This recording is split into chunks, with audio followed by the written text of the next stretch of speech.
Hey! What's going on, kids? Remember us? We're back, man. It's been a while.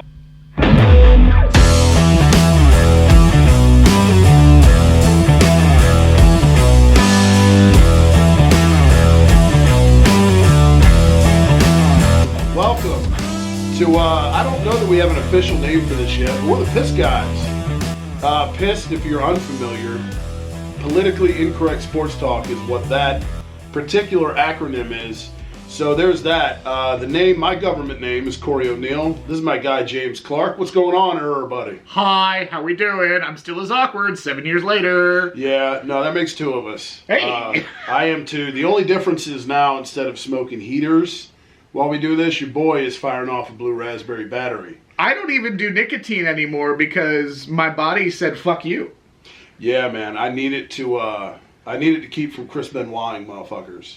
I don't know if Benoit is a verb, but we're gonna make it that way. I was never married, unlike your dumbass. I never had children, unlike your dumbass. So those are two things I did. I have to go and Eddie Guerrero myself if I want to. So these things are offensive since we last talked to you guys. No, they're not. Trump is president. Wait, this isn't our political podcast. Yeah, that's coming later. More to come, because this is just step one of hopefully what is a lengthy process of you guys seeing a lot of our mugs on your phone. Because let's be honest, no one watches fucking TVs anymore. We have the TV on, right? Well, we do. It's muted, but that's because there's a game tonight, to be fair. That's fair. I do enjoy, so ambient noise, mine is TV. Her and the kid is music. Mine's TV. Mine is hot chicks doing ASMR while I fall asleep. Does that work? Sometimes. For you, apparently? Sometimes. Yeah, dude. So, okay, we're getting down rabbit holes already. We're, 2 minutes into this shit? It's what we do. It is. We're talking NCAA today, by the way, if you aren't aware. Yeah, we're here for college football, conference championships and whatnot. We will talk to you about those eventually at some point.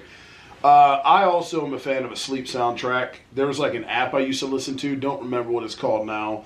I'm a huge fan of falling asleep with the TV on.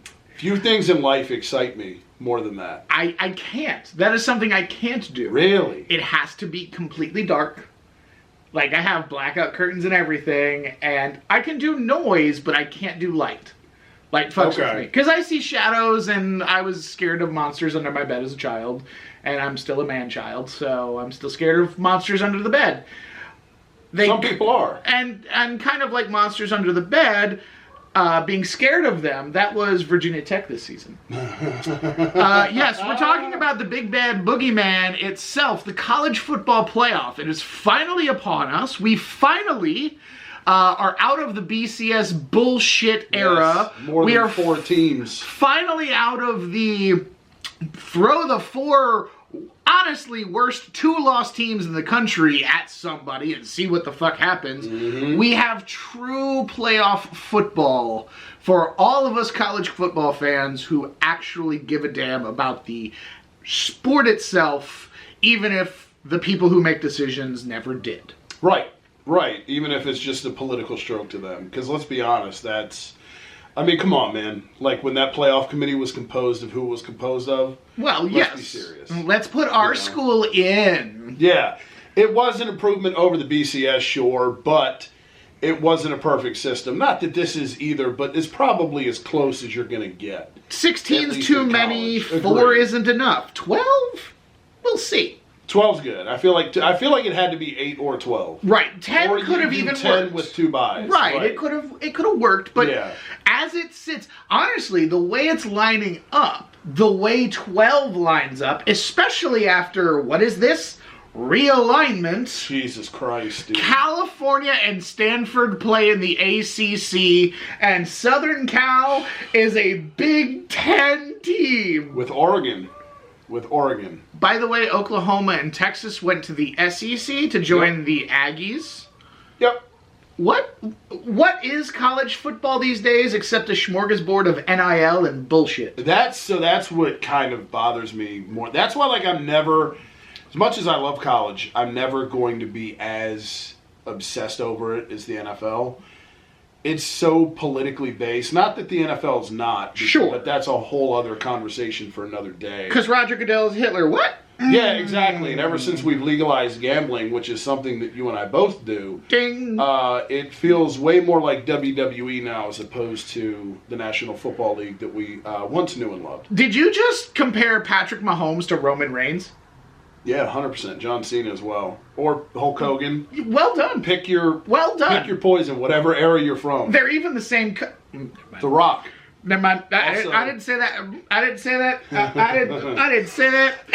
Anyway, to be anointed. Hey, we have a fun one lined up for you guys for this first episode back of PIST. Not till midnight anymore because we're old, but we're still pissed. Even more pissed than we used to be. That's right. So, kicking it back real quick, kind of go on a soliloquy about your Nittany Lions for 45 seconds because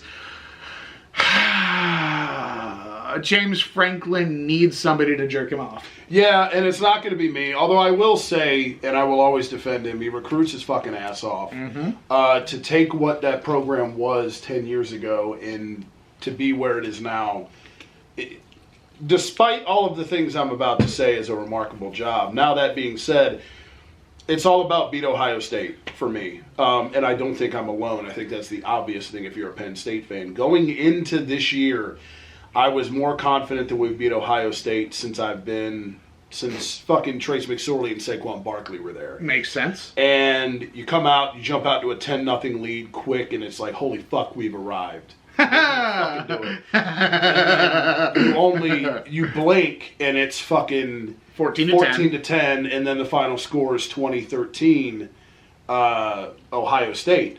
So there's the one blemish for Penn State. Now, I'm also pissed because, as you know, they cost me money this past weekend. They did. Thanks to Maryland not covering. Penn State never beats a fucking Big Ten team by more than 24.5 points. That's what it was on BetMGM. That's why I was like, I'll take Maryland to cover, please.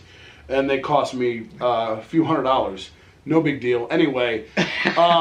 Bowling Green State, anybody? Yeah, no shit, right? So I'm excited to be in the Big Ten championship game. Oregon's still fucking weird. But it's like, even after all of this, Ohio State loses to Michigan because Ryan Day cannot fucking beat. It's weird how that flip-flopped. Harbaugh can never beat Ohio State. Now Ryan Day can't beat Michigan. Weird how this shit works. Now we have a chance, outside chance, at somehow finding ourselves as the number 1 seed. I do not think it happens. You have to beat Oregon on Saturday, and you also have to have Texas lose to Georgia. I don't know that either one of those things will happen, let alone both. But it's still a good spot to be in, man. It's been a while since we've been in the Big Ten title game. So it's cool, man. It's cool. All things said, this year is a success, despite the fact that I'm pissed off that the one blemish is still fucking there. Well, and being that you've said all that now, I, on the flip side, am left envious because my team, Virginia Tech, decided that aspirations of a college football playoff appearance were as good as it was going to get this year.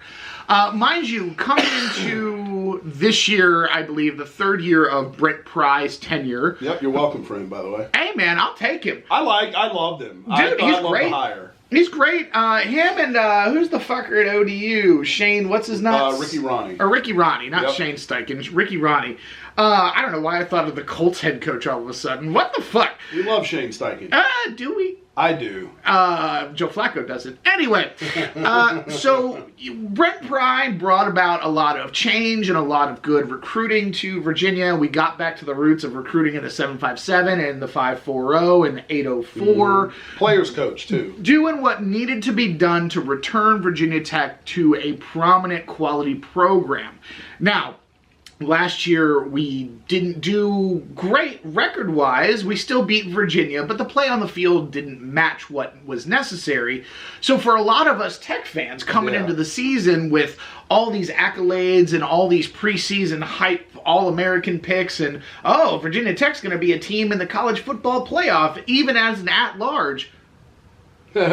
The fuck we are. However, you guys will forever own UVA in the Commonwealth Cup. Well, that's not even a rivalry anymore, dude. No, it's not. It's patting little brother on the head and saying, you scored 1 touchdown against me at Madden. Watch this. Yep. I'm leaning forward now, as the meme would go. But yeah, it's one of those things where we get into this cornucopia of expectations, and then we go to Nashville and get pavia'd. Right. We genuinely kicked off Vanderbilt. I love that dude, by the way. Diego Pavia is a fucking hoss. What a great discovery we made. What a great name, Diego Pavia. Yes. Right? And where else would he play but Vanderbilt? Absolutely. So everybody's, by the way, NCAA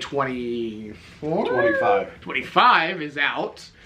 We have yet to play it together, but that will happen on this pod as well. Yeah, I haven't played it at all. Neither have I. So we're going to pop our... Discovery show. Yeah, we're going to lose our virginity to each other. And we grew up with this game. We did. And it's frustrating to watch, like... I love my small son. Children. Yeah, he's 15. And it's Stream like, it. Oh, you think you're excited? Oh, yeah. You weren't there, bro. Nope. You weren't there. You weren't there. Till 3 a.m. fighting to recruit a 5-star running back to fucking Greenville, North Carolina to wear purple and gold for ECU. Absolutely. So... Or having the gall and audacity to run a 12-team coach-run dynasty, including the best team for each conference, which had Washington State, FAU... The Cougs! Idaho... the fucking Vandals, bro. Texas... I didn't have Texas State. It was the Roadrunners.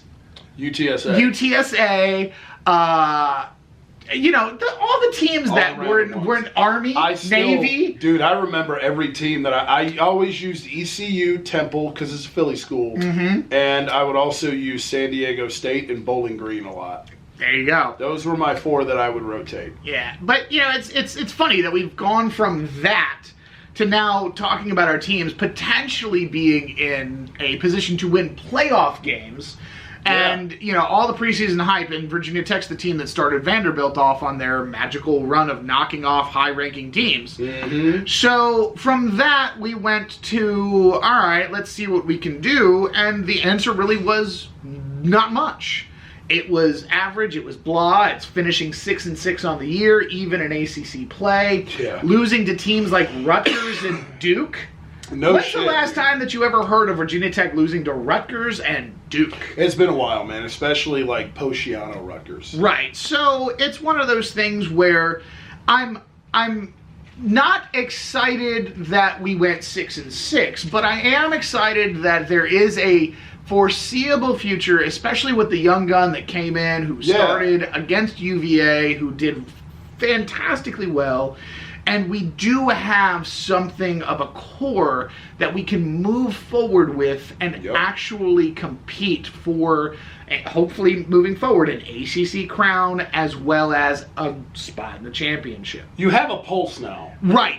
Right. It's not lifeless anymore. It's not... Yeah, no flatlining. So I'm happy for that, but in that matter... So, just real quick, to remind you guys of when we started off the season, obviously we had all the realignment go on with the Big 10, the Big 12, the SEC, the ACC. Now we don't even have a Pac-12 anymore. No Pac-12. It doesn't exist, Pac-12. Although it's coming back. Good. I miss those Saturday night, everybody does. Buzz. I have the Weirds, Utah, Arizona State games. Dude, please. The best. Right. So, just real quick to remind you guys, if you haven't been paying attention or if you've forgotten, Arizona State went from the Pac-12 to Big 12. Army went from being an independent to the American Conference. Colorado, Pac-12 to Big 12. Oklahoma, Big 12 to SEC. Following Texas, Big 12 to the SEC. Oregon and USC, Pac-12 to the Big 10. Obviously, that had ramifications big time in the college football playoff this year. Dude. SMU. Love them, dude. The Mustangs, the Ponies, let's go. American Conference to the ACC. Knocking off Florida State, all among others along the way. Mike Norvell. Utah, we just said, Pac-12 to the Big 12. And Washington, Pac-12 to the Big 10. So, did we like realignment? So I'm obsessive compulsive. We had a long conversation about our neuroses before we came on. We did. Your boy hates change, man. Mm-hmm. Your boy hates it. I think people Pocket do or in general. otherwise? Yeah. And so it's like, I don't know, man. Things made sense the way they were to me, and I don't like movement for the sake of movement. Geographical or otherwise. Right. Bowel included. Yeah, dude. So it's like, all right, what are we doing here, man? And is this going to make sense? And the way it played out, it wasn't... Seeing the different matchups the way that it did... You know, Saturday you're flipping through the TV and you're seeing certain games on, Georgia, Texas, fucking Arizona State, Kansas State, shit like that. It didn't offend me the way that I thought it would. Okay. You know what I mean? But it's going to take some time for me. Remember when Seattle years ago in 2002 went from AFC to NFC? Yes. And it was like, what the hell are we doing or here? Or Arizona left the NFC East? Right. It went to the West when we went from 3 5-team divisions to 4 4-team divisions. Mm-hmm. That took some time to get used to. It'll be okay. It'll be okay. It's just this being year one was kind of like, eh. Now, I will say there is some artistry to watching Penn State at USC in the Coliseum in October. Oh, yeah. There is something to that gives me all of the Rose Bowl feel. Yes. With none of the repercussions, right? But all of the gravity. Yeah, it's so great to look at. I love that there is gravity to these games now, but there's still weeks of football left to be played, and a championship to be decided, and there is the possibility that these teams meet again in the conference championship, and potentially in the national championship. Think about Georgia, Texas. They already played once this year at Texas. Mm-hmm. They are now playing again in the SEC championship in Atlanta. Yep. And they could play for the national championship this year if the seeds fall right. It's a great point. How cool is it to have the potential, say Texas wins this go-round. Yeah. Say it's a rubber match.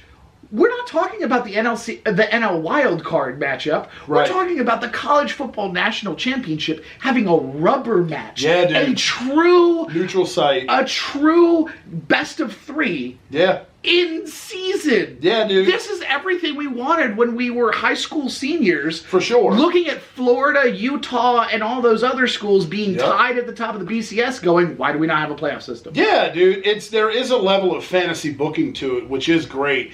I will say one thing, though, to the negative aspect of it. There is something, and I don't know who it would be for you at Tech, but like for me, Penn State, one of the games I would get geared up for every year is Penn State, Iowa. Okay, fair. That's not there anymore, or wasn't there this year. Okay. And it's like, you kind of like seeing those on the schedule. You know what I mean? And now when you substitute Iowa with, the whiteouts against, Washington, it's like, yeah. Okay, this is going to take some adjusting. But it didn't, I wasn't sitting here losing sleep at night over it. Right, and you still got a quality matchup that you were geared up for, and that you knew that if your team didn't bring it that day, they're not gonna. You're gonna be pissed about it. Absolutely. Yeah. Yes, you'd be pissed that you lost to Iowa, but you're still pissed that you lost to Washington. Yeah. In the fashion that you did, if you did. Right. So, realignment, awkward, but proven that it's going to be successful down the road. Looking at our preseason hype, we had some teams coming in that were expected to do something. Yes. Make some noise. And some of them did. Yep. Colorado. Yeah. Some of them did not. God, I hate Florida State. So, just real quick. Dion, fan or no? Hell no, man. I love prime time, and not because he's a Cowboy. Right? Yes. As the Colorado head coach, I love prime time. I cannot fucking stand him. Oh, really? It's the whole thing, dude. It's like, okay, so you think you get to hijack the top 5 in the draft? Because you want to determine where dude should play. Like, no offense, guy. Travis Hunter, okay, sure. I don't think Shedeur Sanders is going to make a ton of noise in the NFL. He won't. I don't. He's going to be the next Jameis Winston. Right. And so it's like... But Eli Manning did the same shit. Yeah, so did John Elway. So and I fucking hated it then. So for it now for the script to be flipped, it's not a guy. Yep. It's not a person who's going to throw the ball. It's the guy who coached him to throw the ball. Right. He is pressing boundaries that the NCAA has needed to have pressed for years. I agree with that. And by doing so, he is now setting the precedent for, okay, this is what we can do for our athletes. This is what should be done for our athletes, especially Travis Hunter. Whether you think he's the Heisman frontrunner or not, is a goddamn dog. Oh, he's a baller. A baller. He's a baller, dude. So you should be advocating for that young man. There is no offensive lineman that I know of that should go above Travis Hunter. There's no defensive lineman that I know of that should go above Travis Hunter. There's no running back except maybe Ashton Genty that should go above Travis Hunter in a draft. There's no wide receiver. There's no quarterback. There's no tight end. He's going to probably go first overall. He should go first overall just because of what he can do. But without Coach Sanders advocating for him, without not just the primetime brand, but the actual Coach Sanders persona pushing, that does something for that young man that needed to be done, and no other. Could you imagine Dabo Swinney pushing for a kid that hard? Hell no. Dude. Exactly. Could you imagine Franklin? No. Right. But primetime's different, and he brings guys who are different. So that in that realm, I love the way that he's doing it. That I do admire about him, because the NCAA system for years has been fucked. I mean, look at guys like Marshawn Lattimore that left fucking hundreds of thousands of dollars on the table. Right. So for that, I get it. I'm just not for all the theatrics and all the cameras on the field and all this shit for you to just finish fucking 17th in the country or whatever. And you're getting worked by fucking Kansas. Like, fuck off, dude. I get that. Fuck off. Devin Neal ran down your fucking throat, dude. And, like, come on, man. Devin Neal cost me a goddamn fantasy championship is what he did. Sorry about that, pal. No, you're fucking not. No, you're fucking not. I didn't do nothing but shit myself the week after.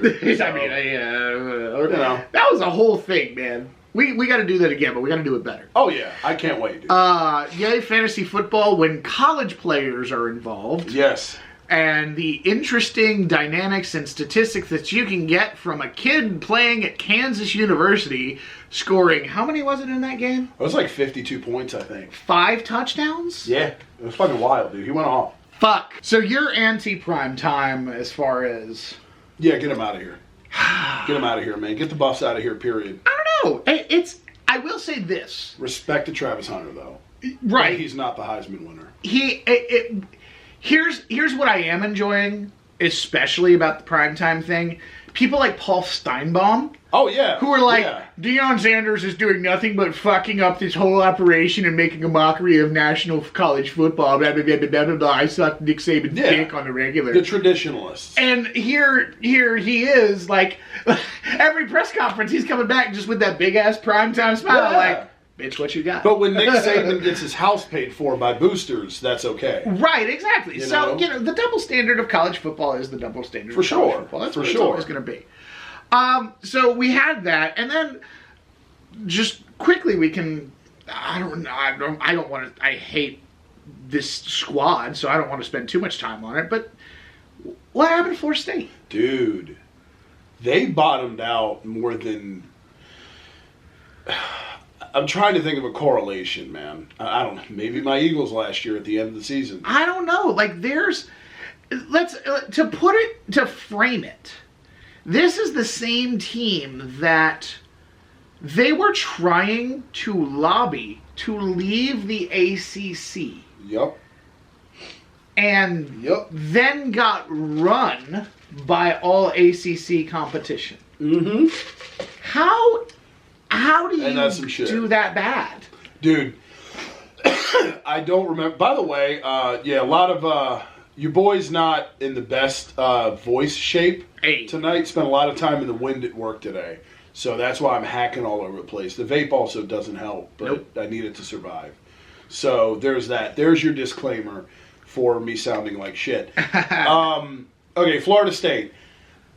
Dude, I mean, it was so bad. I mean, anytime you become meme-worthy, like that's not a good sign, man. No. In any way, shape, or form. And when there's Florida State memes circulating around, when everybody, even when Florida State fans are like, man, what the fuck? I don't remember a team bottoming out this bad when there were expectations. And again, to your point, when you're lobbying to leave the ACC and you get fucking shithoused the way that they were by everybody. From the jump. From sea to shining sea. Yeah, dude. It wasn't like there was a glimmer of hope of them being competitive. No, they got fucking worked from the jump. They lost to Memphis at home. Yeah, so, Memphis. You know. All right, other teams that had preseason hype coming in but did not live up to the expectations. USC, preseason top 25, they're going to finish 6-6. Oklahoma, preseason top 15, finishing 6-6. Michigan, obviously defending national champions, preseason top 10, even with a win at Ohio State, still finishing 7-5.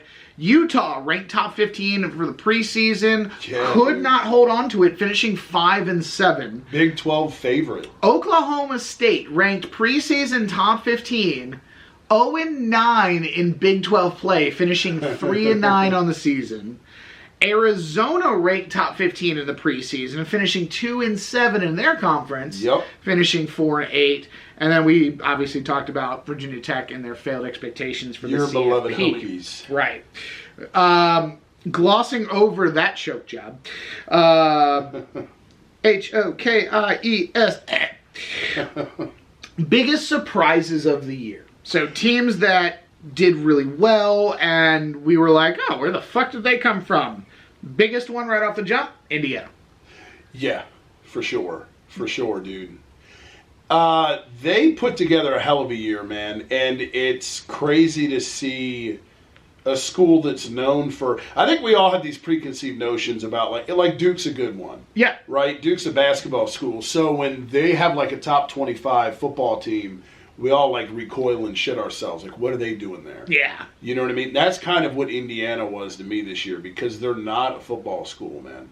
They're not, historically. And they have all the Virginia ties with the head coach and all the players coming from JMU. All the success that Crometti had before then, being a Saban saint and whatever. So, a lot of cool things with that Indiana program. Even as a Big Ten guy, you can still appreciate the fact that they did, because it's not the traditional Ohio State, Michigan bullshit. Right. It's a team that did it the right way, that recruited, that's always been in the doldrums. They finally found a spark and they kept it. Yep.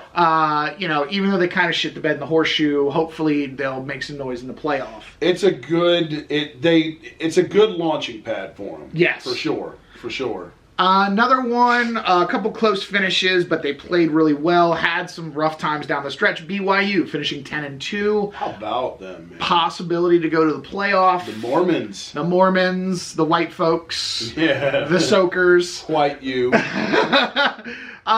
You know, they had a couple of scares. They definitely did. They had the one against Utah. That was a couple weeks ago, and the Holy War, as they called it. And then I think with Oklahoma State, the Hail Mary that wasn't really a Hail Mary at the last second. Yeah, dude, I forgot about that one. That's in the list of, like, on a couple ways down, we talk about some of the best hype matchups and some of the most important games throughout the year. So that was one of those. Arizona State, another one, picked to finish dead last in the conference.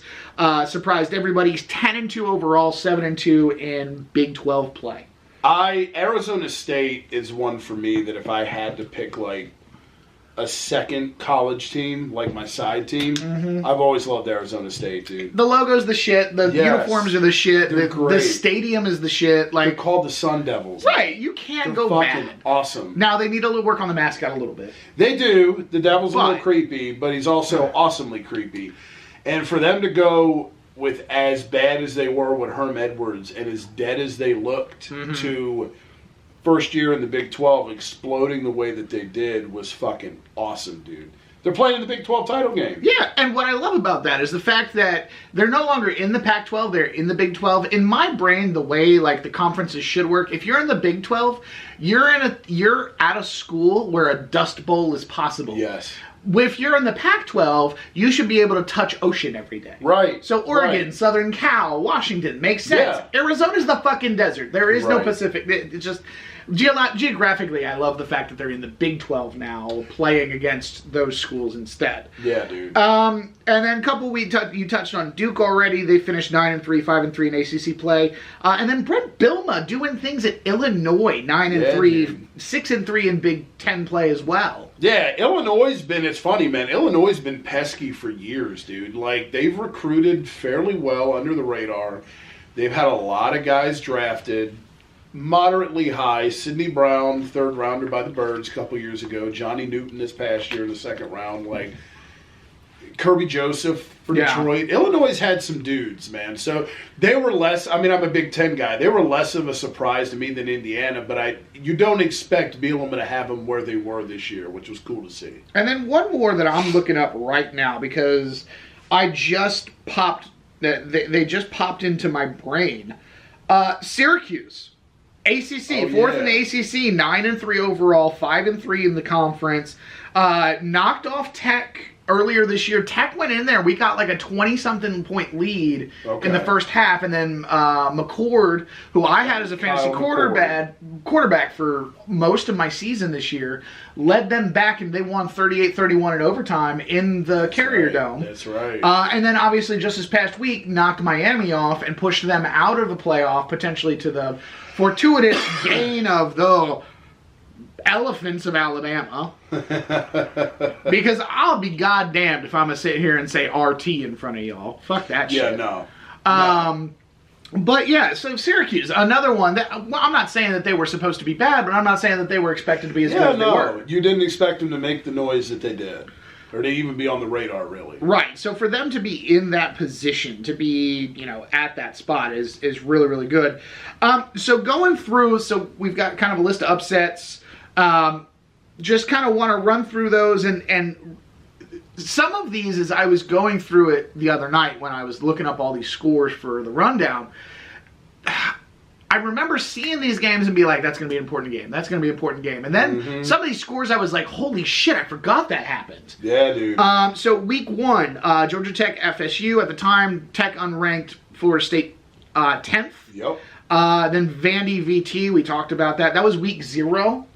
Yeah, that first weird weekend. Week 2, NIU 16, Notre Dame 14. Yeah, I forgot about that one, dude. The Huskies. Yeah, dude. That was another team that I NCAA back in the day, dude. Chandler Harnish. Especially because I'm a Cowboys fan. Especially because that was Tony Romo's school. Yeah. So I was like, yeah, I'll be. They were always that pesky, like, hanging around in the top 25, like 22-23. And you remember that one run that they had where it was like, everybody was like, put them in the national championship. Absolutely. And I was one of those guys. Yeah. Them and Boise State should have been national title. Oh, dude, I know. So, Kentucky, or no, actually, back it up. So before BYU was seen as a contender, and when Kansas State was seen as a contender, BYU blew the doors off, 38-9. K-State was 13th in the land at the time. BYU unranked. Week 5, Kentucky playing Ole Miss. Yeah, I remember that one, man. That was the first one where everybody said, "Oh shit, we hired Lane Kiffin. What did we do?"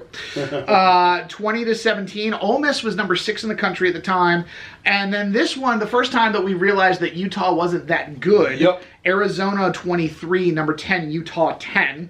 Week 6 was the Vandy Show Part 2. Pavia. 40-34. Yep. Right after, the week after, Alabama just went into Athens and knocked off the top-ranked Dogs. What a game that was. That was just, that is the example of what everyone wants out of an underdog story.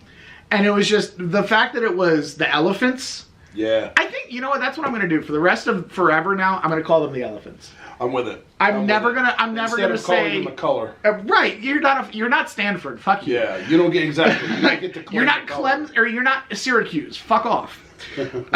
Arkansas knocking off then number 4 Tennessee 19-15. Yeah, dude. Then at the time, Texas A&M was 25th in the land. Mizzou was number 9. Texas A&M went into Missouri and knocked them off 41-10. Washington unranked, beating then 10th ranked Michigan at the Big House 27-17. Or no, maybe not. That was that. No, that was in Washington, wasn't it? I thought it was in Michigan, but I could be wrong. I don't know. And then another one that showed us that USC wasn't really all of that. Minnesota 24, number 11 USC 17. Yeah, they slowly started to descend. Arizona State got their first recognition of they should be worth a damn 27. Yep. Number 16 Utah 19. That was week 7. We had to skip a couple weeks for some upsets.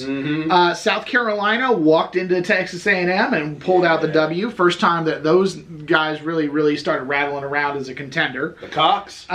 Texas Tech knocked off Iowa State in a classic. Louisville knocked off number 11 Clemson 33-21, and Houston made sure that Kansas State did not finish in the top 25 this year. Week 11, Ole Miss, unranked for some reason, knocking off number 3 Georgia. That put Ole Miss back into the conversation and made everybody question whether Georgia was actually worth a damn. Georgia Tech, their second one, knocking off Miami. Miami had so many close calls, so many just nail-biter escapes, they finally got caught. Georgia Tech was a fun watch this year. They were, and I was sad that What's-His-Nuts was injured for that game, supposed to be, and then, dude, 8 overtimes? Dude. We'll get to that in a minute. Yeah. That's on the list. And then Kansas knocking off Iowa State. Their first of 3 straight knockoffs to end the year. Then we had, speaking of Kansas again, 17 BYU, number 6 BYU, 13. That knocked off BYU from the ranks of the undefeated. Arizona State getting another one. New Mexico, the Lobos. Knocking off Wazoo-Wa, 38-35. And then the Cardinal knocking off the Cardinals. So weird. Make it make sense, For dumbasses. real. I know you're college educated, but what the fuck? Yeah. In a game that Louisville should have won. Do you remember the ending of that one? Not offhand, no. So, it was Louisville had a chance to kick the field goal at the end of regulation, and they missed it, but they missed it from like the Stanford 25. Then they had Stanford got a completion on the play. There was a personal foul penalty. It got him 30 yards. It put him at the 45. Then on the next play, there was another personal foul penalty that put him at like the 31 or the 29. Yeah. And they kicked a 47-yarder when time expired. That's right. Just the stupidest fucking way. Just the craziness. To dude, your scholarship. Fuck off. Get off campus. College gives you a couple of those a year, and when you fucking stumble across them, it's gold. It's the how. The absolute what the fuck. Week 13 showed Oklahoma. Boomer. You're not going to do it. Sooner! Knocking off the Elephants. I did like them this week. Knocked off the Elephants 24-7, I believe. I didn't put the Bama score, but knocked them off, so put them out of the conversation, maybe go back in the conversation. Thank you, Oklahoma. Florida put the second egg on Lane Kiffin's face, knocking off Ole Miss. Yeah. Auburn made sure that everybody knows Texas A&M shouldn't be in the college football playoff. And Kansas did their best impression of prime time, skipping down the sideline, making everybody wonder what the fuck's in the water at Arrowhead. Yep, that was the Devin Neal game. And then this past week, we had the most wonderful, glorious fun. If you have ever supported the Maize and Blue, watching Ryan Day stare at his players having conniption fits while Michigan players planted the flag in the O. Yep. And then the Syracuse-Miami matchup that we talked about just a moment ago. So out of those, you have one that was like your favorite to watch that you were like, oh my God, that was the best. Michigan, Ohio State. Okay. Just because it was a middle, and I'm not pro-Michigan, obviously, but it was just a middle finger to them. Yeah. just bouncing them from the Big Ten title game and just everything that they thought. That was just great, especially considering Michigan, again, unranked at the time. So it made it that much sweeter if you're somebody that's an Ohio State hater, which I very much am. Yeah, recency bias would have me say that one's high on my list. I think out of all of this, Louisville-Clemson is one of my favorites. I genuinely have a disdain for Dabo Swinney. I don't like him either. And I'm excited that he's finally giving it his comeuppance for all the bullshit he's put us through having to watch it. As a Tech fan, I hate Clemson. I love watching them lose. So I was happy to watch the Cardinals go in there and plural. Take care of business. We had some great hyped matchups that lived up to their billing. Yep. Week 2, Boise and Oregon. 34-37 classic. I mean, Boise State, genuinely. It's so all they've great. done is deliver, dude. It's all amazing. They've done is deliver. Great television. Michigan and USC in week 4, 27-24. Big Ten battle. Yeah, dude. How about that? Amazing. Big Ten Trojans. Alabama and Georgia, week 5, was a great 1-2 matchup. You can't discredit that. Oregon, Ohio State, that very next week. Yep. LSU and Ole Miss was also a great one. I forgot about that one. Yeah, dude. Georgia, Texas, that kind of lived up to its billing. We needed a little more out of Texas. Yeah. That was the Quinn Ewers is hurt game, I believe. Yep. So then we had Alabama and Tennessee. Tennessee knocking off Alabama. Hell yeah, dude. Third Saturday of October. That's always one of my favorite rivalry names for college football. That's one I look forward to every year. Yeah. What else do we have? Week 9.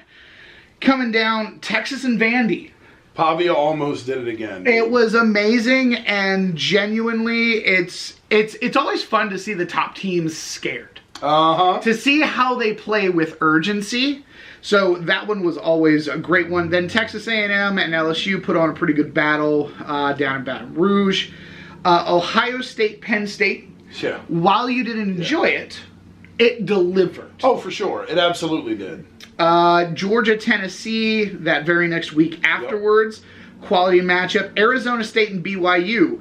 Really showed us that Arizona State belonged, but BYU belonged as well. Absolutely. That was a fucking hell of a game, dude. And then this past weekend, rivalry week, the Palmetto State rivalry. South Carolina, the Cox knocking off the Tigers. Yep. Suck it, Dabo. Hey. Which one of those did you have one that you were like, yes, I'm so glad this turned out well? Because at that point, Penn State had already lost to Ohio State, Arizona State over BYU. Because I remember watching that game as a pseudo Sun Devils guy and being like, you know what, good for them. I was also glad that Oregon, Ohio State turned out well. Yeah. I enjoyed the fact that that was a game that had genuinely so much hype for so long. Right. And then it actually delivered so closely. For sure, especially it being Oregon's first year in the conference. And then for me, there was something about Michigan and USC playing each other that was just... Yeah. It was it. Most important matchups. So these matchups I highlighted as matchups that have... at the time, they may or may not have seemed big or small, but they had huge implications to where we sit now with the college football playoff and everyone's standing. Week 2, a lot of people forget BYU played the Ponies, the Mustangs, SMU, and it was an 18-15 game. It's the only game that SMU has lost all year. Yeah, dude, death penalty U. I'd forgotten about that game, admittedly. I knew SMU had a loss, but my brain didn't retain that it was the fucking Mormons that did it. It wasn't Florida State. Anyway, suck it, Mike. LSU, South Carolina, the first screw job of the year. Yeah. And, of course, it was the SEC. Naturally. So one of the matchups that Shane Beamer has alluded to in conversations and interviews in the past couple weeks of, hey, this is where we were at this point, but we should really be here. This is why we would deserve a shot at a national title. I don't, even as a Beamer guy, even as a guy who likes Shane Beamer, I still think he needs a little cup of shut the fuck up. Yeah. Because the Gamecocks are not national championship worthy. At all, dude. But they're good. I do believe that they got jobbed. Absolutely. And then most important, Memphis beating Florida State at home genuinely showed us that Florida State was not for real. Yeah, especially considering that's where Norvell used to be. That made it even more of a middle finger to me. Week 4, game of the year points-wise. Yes. And local-wise. It genuinely, we've got a 4-hour drive to one of these and a 6-hour drive to the other. Yeah. JMU 70, UNC 50. I don't know if this is more a surprising football score or a more surprising basketball score. Yeah, no shit. Honestly. No shit. JMU's got a squad, man. They've got a fucking program. Even after What's-His-Nuts went to Indiana. Indiana, exactly. So that was a fun one, and, you know, they'll be in the challenge for their conference championship next year. They closed out the year weird. Yeah, they lost to Marshall on senior night. Yeah, which is bizarre. Super bizarre. The Virginia Tech screw job at Miami. Yeah, brother. Yeah. Like, if you're gonna signal touchdown, grow a set of nuts and hold it. Yep. But, you know, what a weird one, dude. And it had to be Miami. Of course. Like, I'm sorry, Big East rivalries still hold a soft place in my heart. Yeah, dude. And I never want to lose to old Big East opponents. Boston College, Syracuse, Miami. Beat those 3 motherfuckers. Yep. We got Boston College early in the year, but we couldn't hold on against... Because that's the thing. If we hold on against Syracuse and Miami, we're 8-4, and it's a whole different season. Absolutely. So that's rough for me. Then the very next week, Cal, who lost to Florida State, almost knocked off Miami. Yeah, what the fuck, dude. Miami had a couple of those this year. They had 4 games in a row that they had to come back from down double digits before they finally lost to Georgia Tech in week 10. It finally caught up to them, the fucking cardiac canes. Cam Ward finally couldn't figure out how to save his defense from being garbage. Exactly. Then you had the very next week, the battle in the Coliseum that we talked about a bit ago. Your Penn State Nittany Lions... The comeback win against USC. Ooh, that one had me nervous, dude. It did, and it pissed me off because I had USC money line for that one. Fuck you very much. That's all right. Penn State just costs everybody money. That's true. Week 8, the game that I referenced earlier for BYU, is their first big scare, 38-35. They needed a 45-yard touchdown pass at the end of regulation to come back and win that one. Week 10, the comeback Cam game. Miami was down to Duke 28-7, something like that. Comes back, wins 53-31. Second half monster. Who had Cam Ward that week?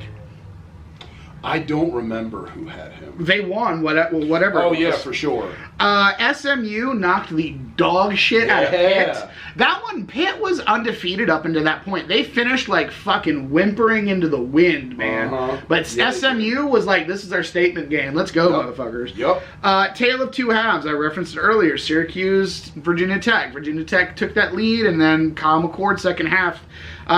Drones also got hurt that game, as did Bayshal Tootin. That's right. So, you know, maybe it could have been different, but it is what it is. Week 11, the Holy War scare for BYU. Last minute comeback. And then Indiana, first time knocking off Michigan in 52 years. Week 12, local flavor. JMU ODU turned into an instant classic here at Foreman Field in Norfolk, 38-35.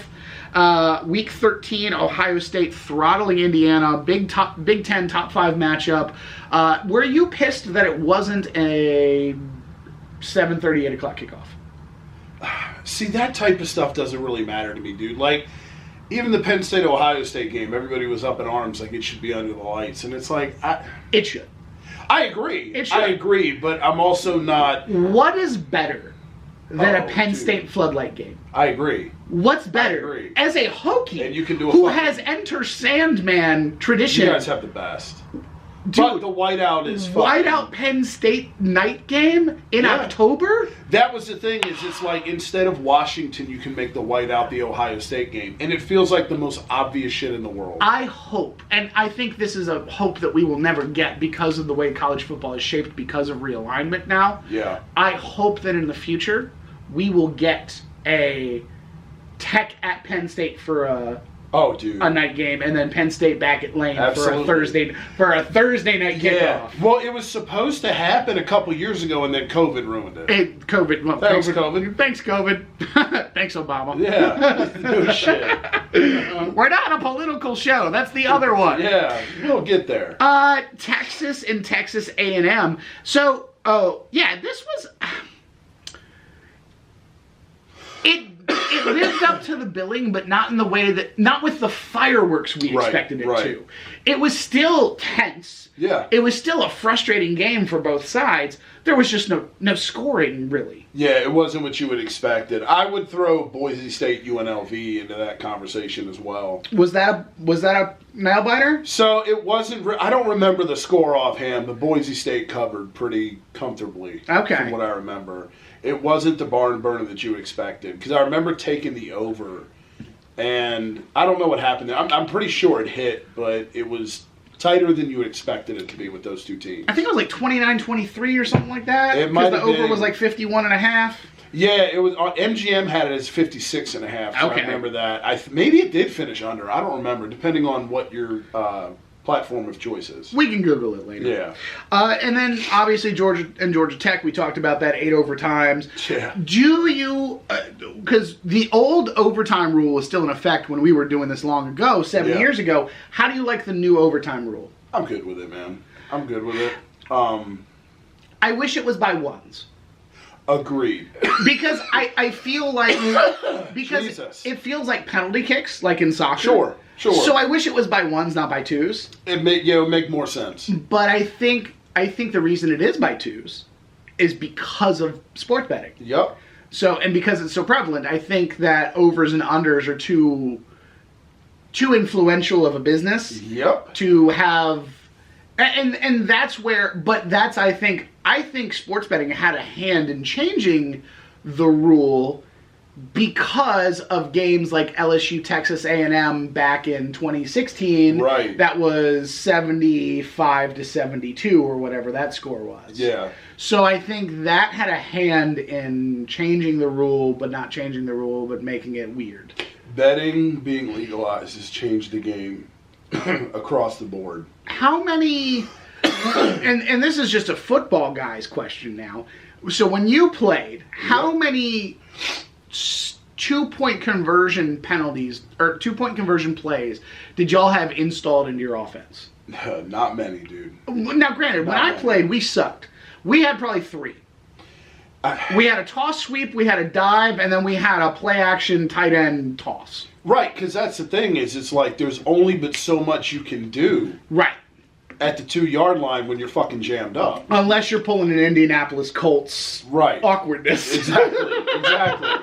You know? So, out of those, did you have a favorite for the most important matchups? So, for me, man, it's always cool, even though I'm a Penn State fan, it's always cool to see the schools around here make a little noise, man. Mm-hmm. JMU ODU was awesome. And then, of course, I mean, selfishly, Penn State coming back against USC.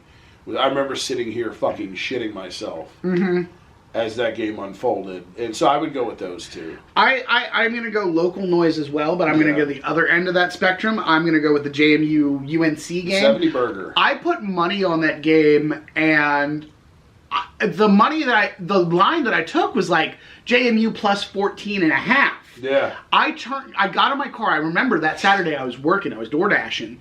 And, hey, DoorDash, sponsor us. I was door dashing, and I remember turning the radio on because I always listen to the Learfield Blitz. Okay. And I have to find the station because it's never on the same station every weekend. Right. So I finally found it, and the guy was like, oh, yeah, and JMU is up 38-21 on UNC. And I went, what the fuck? Excuse me, who? JMU alone covered. Right. The over. So it was one of those moments where I go, okay, this is cool. SMU Pitt was another one. Yeah. Because that was the point that I really was like, okay, we can be big on the ponies. Yep. And they're real. They are real. Game too. So that's a big one. All right. So, and curious scores, just some notes that I made as I was doing the rundown. Things of note from week 0 and week 1 that you may or may not have remembered. These 3 teams are teams that are talked about in the playoff or potentially being in the playoff. Mm-hmm. And they had very odd scores against teams that they should have rolled but didn't.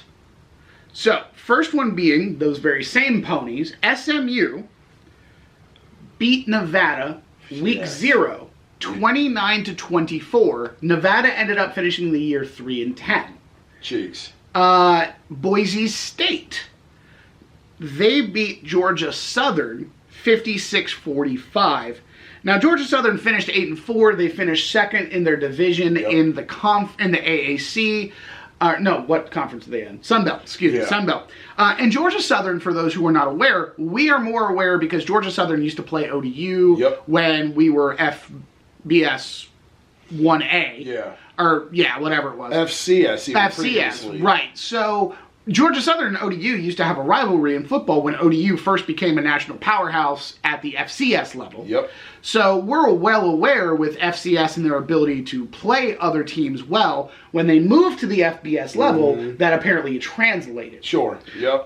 Shout out Taylor Heineke. So, and Georgia Southern played a couple other teams that are in the playoff that it had some implications, but we didn't see it at the time when they played. Right. And then the third one, South Carolina, Shane Beamer. Yeah. We should be in the playoff because we got screw jobbed against LSU, blah, blah, blah. We had guys hurt, blah, blah, blah. They only beat ODU week 1, 23-19, and ODU almost won that game. Yeah. ODU was up with, 3 minutes to go? It was, dude. Yeah. At home. Because I remember being like, holy shit. Everybody in the Norfolk area was Tucker Butthole, man. Yeah, dude. So, I'm sorry, Shane Beamer, but when you're losing to the little cousin of the little brother. Yeah, the Norfolk University. Yeah, Norfolk University. Yeah. Norfolk and Norfolk State. Yeah, not literally, but yeah. Same concept. Yeah, exactly. When you're losing to the TCC of the Sun Belt. Right. A former FCS school not that long ago. You don't belong in the college football playoff. Please shut up and go away. Enjoy the Gator Bowl. Fuck off. That's right. So, where we stand, now that we have the college football playoff, how do you feel about the potential of Alabama getting in over other teams like the LSU, the Texas A&M, the Miami? It worries me that they are going to get in just because of, again, politics. Sure. Is there anybody that you see that is more deserving? LSU, no. I mean, I think the argument's there for Alabama. Because, I mean, their loss at Vanderbilt isn't as egregious as we thought it was at the time. No, because Vanderbilt did some damage to everybody. They were the team this year that nobody wanted to fucking see because of our guy. Right. They made Tennessee sweat. They made Texas sweat. They knocked off Alabama. They knocked off Tech. It's not like they were the 2-10 team that we see every season at the bottom of the East Division. Yeah, this wasn't Appalachian State against Michigan. Absolutely. And then there's the ACC potential weirdness. So SMU and Clemson are playing each other in the college football playoff. The presumption is if SMU beats Clemson will get kicked out, Miami will come in. But should Clemson beat SMU, then there's a case for all three teams to be in the playoff, and who gets bumped, because SMU, as it sits, is a presumptive 3 seed. Sure, with a first round bye. Who is the team that... Nobody. Fucking love it, man. Nobody. That's amazing. This is what college football should have been from the jump. Exactly. From the I just fucked the audio for that so bad. That's the top of the table. So there's the weirdness there. I hope it works out in favor of the way they want to. Absolutely. The way our lives have gone up until this point, we know it won't. Of course not. So should we just run a Clemson to the moon? Money line? We probably should. God damn it. I bet SMU. I think I bet. That's what we should do. We should do a bet together of all the teams we don't want to win this weekend, just to see if it hits. Yeah. Just to see if it hits. And you know what? We'll probably be loaded. Dude, we're coming home with... probably be loaded. We will have better equipment and better video quality. We're going to have enough money for an editor. Yep. We'll be professional then, instead of just dudes sitting on a couch for the first episode back. Hey now, we'll still be dudes sitting on a couch. It'll just look better. It's going to look way more glossy. I'll get a haircut. I won't. We've got... Conference championship predictions. I put the question on the rundown. Do we want to also make a small wager on who gets more picks of conference championship games this spring? We're both degenerate gamblers. So what? $5-10? Yeah, let's do it. Hey, let's do 10. That's 10's more. 10's more. Yeah. So Boise State, UNLV. Who are you taking? Are we going... So, douchey question, because, you know... It's a bet. I'm a gambler now. Are we doing money lines? Are we doing straight up? Or are we doing spread? I think just for the ease of the audience, money lines are probably better. Agreed. Just so we can be like, haha, I know more about football than you. Right. Because the real test later is going to be like, I took them 2.5, you dumb fuck. Right. You know, we'll do that on our own time, but for them, they're going to get bored with us jerking each other off. Yeah, nobody wants to hear algebra. Funnily enough, I went Boise State money line. Okay. So, give me Boise State. I will take Boise as well. I looked at the previous... just like you, I vaguely remember the last matchup, but not well enough. I don't think... With UNLV, the NIL thing, since then, they've been... give me Ashton Genty 3 touchdowns as a anytime... little booster. And anytime you have a quarterback named Maddox Madsen, hey, give me that guy. Yeah, that's a guy. That's a baller. Yeah, dude. Army versus Tulane. I didn't bet that one, oddly enough. Give me the Wave, dude. Fuck you. Give me the Wave. God.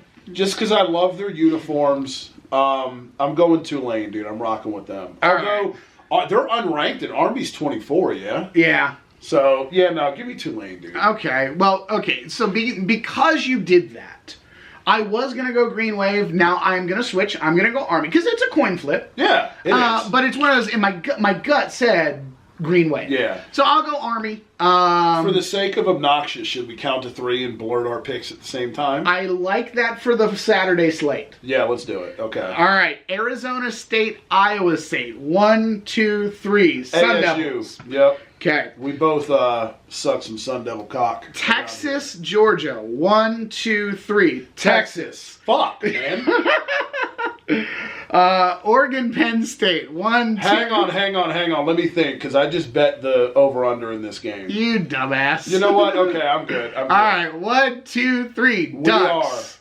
I'm going to live and die with the squad. I like it. SMU and Clemson. 1, 2, 3. Tigers. Yeah, dude. All right, good. Yep. We got some separation. I like this. And then just in case we're tied 3-3, we threw the Maction on there because he and I are... Who doesn't love the Mac, dude? Tuesday night Maction. That's the best. Omar Jacobs. Miami of Ohio Redhawks. Yes.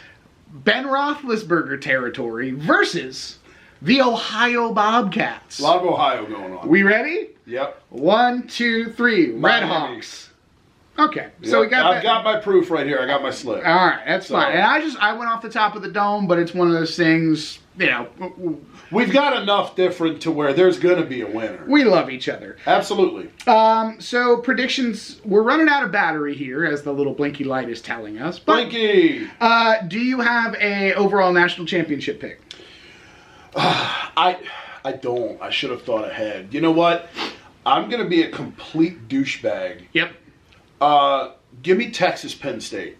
Texas Penn State. Yeah. I think with all the push and everything, I think it's going to be an SEC affair, but I think it's going to be Texas Alabama, and I'm going to hate it.